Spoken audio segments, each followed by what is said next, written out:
సరే, ఈ 101 జిల్లాల అందగాడి గురించి చాలామంది మోస్ట్ ఎలిజిబుల్ బ్యాచులర్ అని చెప్పి అందరికి ఫస్ట్ క్వశ్చన్ ఏంటంటే, అమ్మాయి ఎక్కడుంది, ఏంటి పరిస్థితి అని. ఏం సినిమాలో సినిమాస్ అంతా అలాగే సినిమా గురించి కాదు, అసలు మీ గురించి. రియల్ లైఫ్లో లేదండి. ఇట్స్ డన్ అంటే ఇంకపోయి ఉండరు కూడా. సో పెళ్లి చేసుకోదలుచుకోలేదా? చేసుకోదలుచుకోవాలి. ఎందుకు అంత కఠిన నిర్ణయం కఠిన నిర్ణయం ఏం కాదు, యాక్చువల్లీ చేసుకోవాలనుకోవడం కూడా కఠిన నిర్ణయమే, కానీ తీసుకునేవాళ్ళకి అన్యాయం కాదు. చేసుకోవాలనుకోవడం కఠిన నిర్ణయమా? అది యాక్చువల్లీ ఇప్పుడు హాయిగా మన పార్టీకి మనం ఉన్నవాళ్ళు వేరే ఒక మనిషిని తీసుకొచ్చి మన లైఫ్లో పెట్టాలనేది చాలా కఠిన నిర్ణయం అనే నా ఫీలింగ్. నేను నా పార్టీకి నేను ఉన్నాను, సో హ్యాపీగా.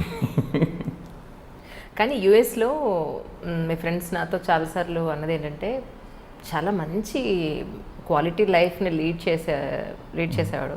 అలాంటిది ఈ సినిమా ఫీల్డ్కి వచ్చి ఎంతో కష్టపడ్డాడు. అసలు మామూలుగా కష్టపడలేదు. కాఫీ డేలో ఒక్కడే కూర్చుని ఎవరితో తన పనితో తను చూసుకుని అంత వర్క్ మైండెడ్గా ఉండే అతను అసలు ఇక్కడిది అవసరమా అని మేము చాలాసార్లు అన్నాం కూడా. బట్ ఒక పిచ్చితోటి ఒక ప్యాషన్ తోటి వచ్చాడు ఇక్కడికి అని. నిన్న కూడా యాక్చువల్లీ నాకు ఒక ఫ్రెండ్ అన్న మాటలు గుర్తొస్తున్నాయి. కాకపోతే ఫ్రెండ్స్ మన మంచి కోసం చెప్తారండి, కాకపోతే అది వింటే మంచి జరగచ్చు. కాకపోతే మన రిజాల్వ్ ఎంతో కూడా ఇతరులు ఇది వద్దు అని చెప్పినప్పుడు, అది మనం చేయాలనుకున్నప్పుడే దానిపై మనకి ఎంత ఇష్టం ఉందో మనకు తెలుస్తుంది. నేను ఫస్ట్ ఎంఎస్ అయిపోయిన తర్వాత ఒక సినిమాకి ఏడీగా వెళ్తుంటే ఫస్ట్ టైం ఫ్రెండ్స్, అప్పటిదాకా నాకు సినిమాలు అంటే ఇంట్రెస్ట్ అని ఎవరికి చెప్పలేదు. అసలు నీకు సినిమా లైఫ్ అంటే తెలుసా, లైక్ ఎడిటింగ్ అంటే తెలుసా, చూసిందే 2 నెలలు చూడడం ఎంత కష్టమో తెలుసా అని ఇలాంటి అంటే అందరూ they were like really concerned about my well being. కాకపోతే I wanted to do this. And కష్టం అంటే నేను నిజంగా కష్టపడ్డానేమో నాకు తెలియదండి, because I wanted to do it. And దానికోసం చేయాల్సింది చేసా. అందులో పెద్ద అంత కష్టపడింది ఏం లేదన్న, అంటే కష్టంగా అనిపించలే. మేబీ కష్టపడ్డానేమో, చూసేవాళ్ళు కష్టంగా అనిపించుండొచ్చు, కానీ నాకు అది కష్టంగా అనిపించలేదు. ఈ మూవీ గురించి యాక్చువల్లీ చాలా సంవత్సరాల క్రితమే మీ మైండ్లో ఒక విత్తనం పడింది, దీని మీద ఒక సినిమా చేయాలి అని. కానీ నాకు ఒక విషయంలో నాకు ఎంత ఆశ్చర్యం అనిపించిందంటే, మీరు ఒక యాక్టర్గా ఉన్నప్పుడు ఎవరెవరు ఎలా ఆలోచించారో మనం తీసి పక్కన పెడితే, వన్స్ మీరు డైరెక్టర్ అయిన తర్వాత మీ సినిమాకి మీరు అనుకున్న పాయింట్కి ఎంతోమంది పెద్దవాళ్ళు వచ్చి మాట్లాడడం స్టేజ్ మీద కదా, నిజంగా. ఎందుకంటే వాళ్ళ సినిమాకి మనమే వెళ్తాం, మనం ప్రమోషన్ ఇవ్వండి, లేకపోతే వాళ్ళకి ప్లస్ అవుతుంది మనం వెళితే, ఇలా ఆలోచించే ప్రజెంట్ సొసైటీలో, అంటే ఇక్కడనే కాదు, not only in film industry, everywhere it is. మనం ఒక పని పక్కవాడి కోసం మనం అక్కడ వెళ్దాము అని అంటే మనకేంటి అని ఆలోచించే పరిస్థితులు ఈరోజు. సో ఎలా అనిపించింది మీకు? నాకు మాత్రం సచ్ ఎ గ్రేట్ఫుల్. నాకు యాక్చువల్లీ నిజంగా ఐఎమ్ రియల్లీ థ్యాంక్ఫుల్ అండి. ఎందుకంటే నేను సినిమా తీయాలనుకున్నప్పుడు నాకు ప్రొడ్యూసర్ దొరకడమే కష్టమైంది. ఆ టైంలో కళ్యాణి మారిక్ గారు పరిచయం చేయడం, సాయి కొరపాటి గారు నాకు కలవడం, అది కలవడానికి 3 years పట్టింది.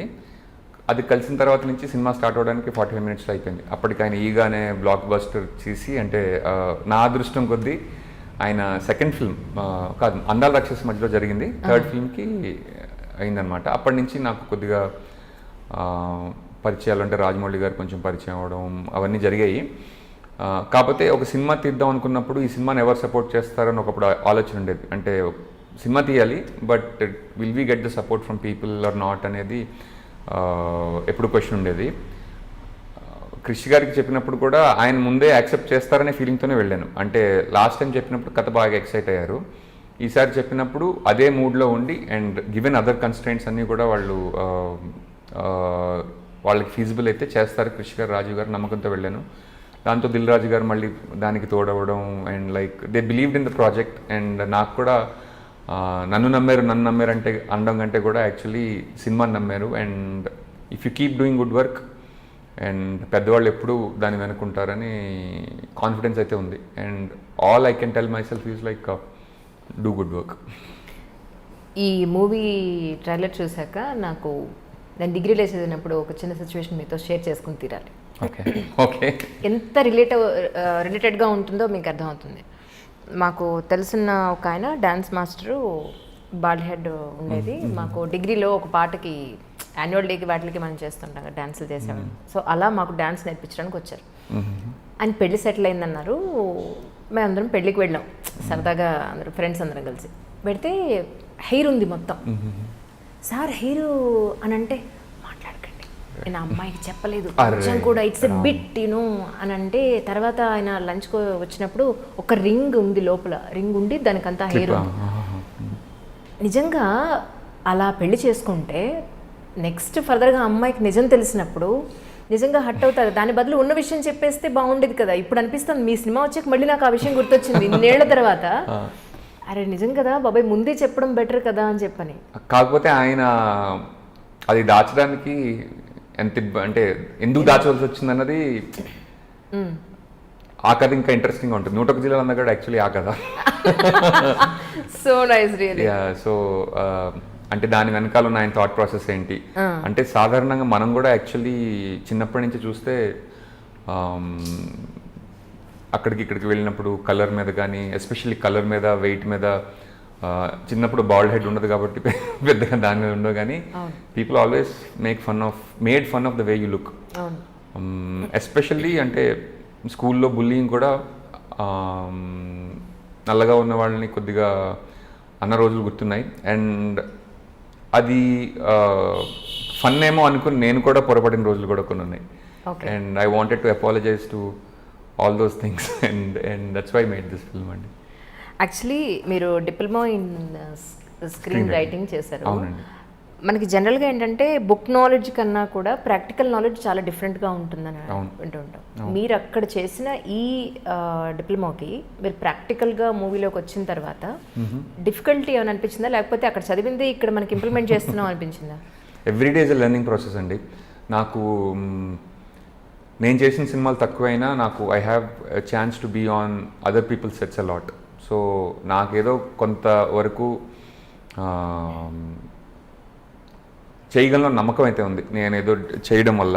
కాకపోతే దానికి ఎవ్రీడే నేర్చుకునేది, ఎస్పెషల్లీ అష్టచమ్మ సినిమా నాకు ఫస్ట్ టైం కెమెరా చూసిందే అష్టచమ్మ సినిమాలో. And national award winning director ఆయన దగ్గర నుంచి లైక్ అంటే how is doing it and how are technical issues ఒకటైతే, క్రాఫ్ట్ ఒకటైతే, how are people dealing with other people అనేది యాక్చువల్లీ సినిమాలో మోస్ట్ ఇంపార్టెంట్ ప్రాబ్లం అదే. అది కూడా నేను చాలా వేరే సినిమాల్లో యాక్ట్ చేయడం ద్వారా నేర్చుకున్నాను. డిఫికల్టీస్ అంటే మనకి ఇప్పుడు తెలిసిందే, లాస్ట్ ఇయర్ తెలుసుంటే అది ఇంకా బాగా చేసి ఉండేవాళ్ళం అని ఫీలింగ్ ప్రతి సంవత్సరం ఉంటుంది. సో ఉంది అది కూడా. కానీ నెక్స్ట్ ఇయర్ కూడా నేను వెనక్కి తిరిగి చూసుకుంటే అదే లాస్ట్ ఇయర్ తెలుసుంటే బాగుండేది అనిపిస్తూ ఉంటుంది యాక్చువల్లీ.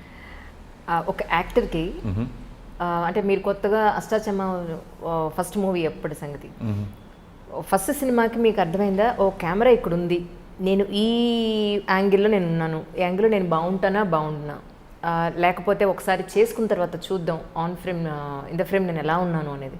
సో ఇదేమన్నా థాట్ ప్రాసెస్ ఉండింది అంటే అప్పట్లో? లేదండి యాక్చువల్లీ అది నాకు యాక్టర్కి ఉండకూడని అంశమేమో నా ఫీలింగ్. నిజమా? నా ఆనెస్ట్ ఒపీనియన్ అయితే అదే.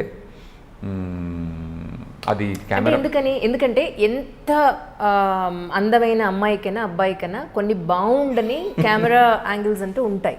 అన్ని ఫ్రేమ్స్ లోనూ మనం అందంగా ఉండం. అవును, కొన్నింట్లో బాగా ఎక్కువ బ్యూటీగా కనపడుతూ ఉంటాం. సో చూడకూడదని ఎందుకు అనుకున్నారు మీరు? లేదు అంటే బేసికలీ యాక్టింగ్ అనేది ట్రూత్ని ప్రొట్రే చేయడం అని నా ఫీలింగ్. అది మనం చూసి ఈ ఫ్రేమ్ బాగాలేదు, నేను ఇక్కడి నుంచి బాగాలేను అని కొద్దిగా కాన్షియస్ అయిపోతే it will come in the way of your craft. So కాకపోతే కెమెరామెన్ ఉన్నారు, డైరెక్టర్ ఉన్నారు, ఏదైనా మరీ బాగోపోతే వాళ్ళు చెప్తారని నమ్మకం కూడా ఉంచుకో. ఇంకోటి ఏంటంటే మనం కొంతమంది నటులు అంటూ ఉంటారు నేను లెఫ్ట్ నుంచి బాగుంటాను, రైట్ నుంచి బాగాలేను అంటూ ఉంటారు. నాకు రెండు వైపుల నుంచి బాగానే ఉన్నారు అనిపిస్తుంది.